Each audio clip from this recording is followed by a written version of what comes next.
Ano bang buhay to? Napakadami bayarin. Mayaman pa ba itong pamilya namin? Pagod na ako. Kailan ba matatapos to?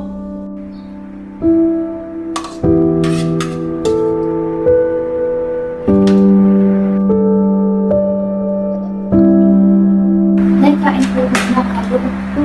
May alam po akong solusyon para solusyonan natin ang problema sa ating mga babayaran. Titigil po muna ako sa pag-aaral. At mahanap po ako ng trabaho upang matulungan ko po kayo. Malalampasan po namin po na.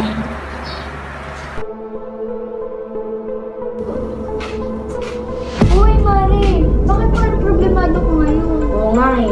Iniisip ko pa kasi paano masolusyonan ang mga problema. Ganun ba? Alam ko yung solusyon dyan. Ito, gusto mo rin. Try mo to.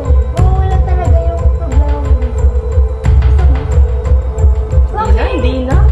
Bakit? Mas makakabot ito sa'yo. Hindi na. Mag-take ka nito. Gagaan talaga yung pakiramdam mo. Sa'yo na yan, sabi. Tama yan. Subukan mo. Huwag kang titigil. Sige lang. Ipagpatuloy mo lang. Tamang-tama yan.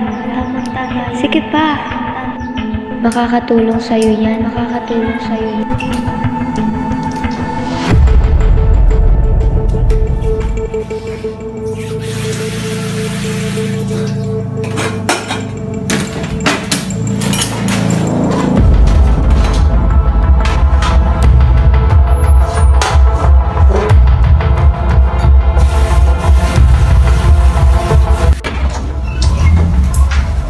Nay, aalis po muna ako. Mag-aaral po muna ako sa gate ng trabaho.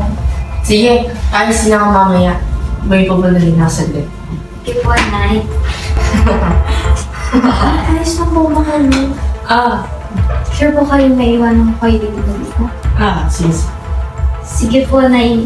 Mag-enjoy po kayo.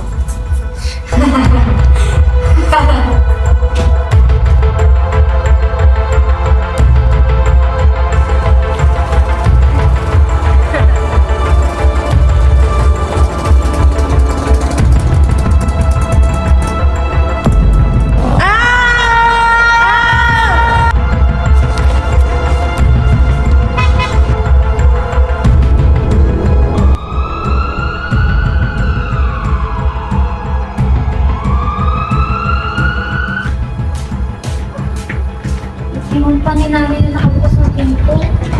Nay! Nay! Nasaan na po kayo? May good news po ako para sa inyo.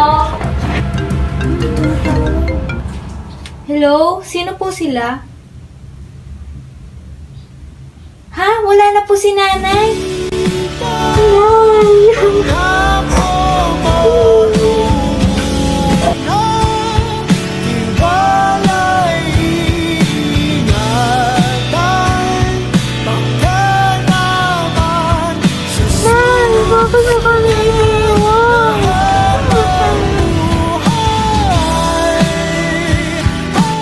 Life is too short to waste time on things that have no lasting significance.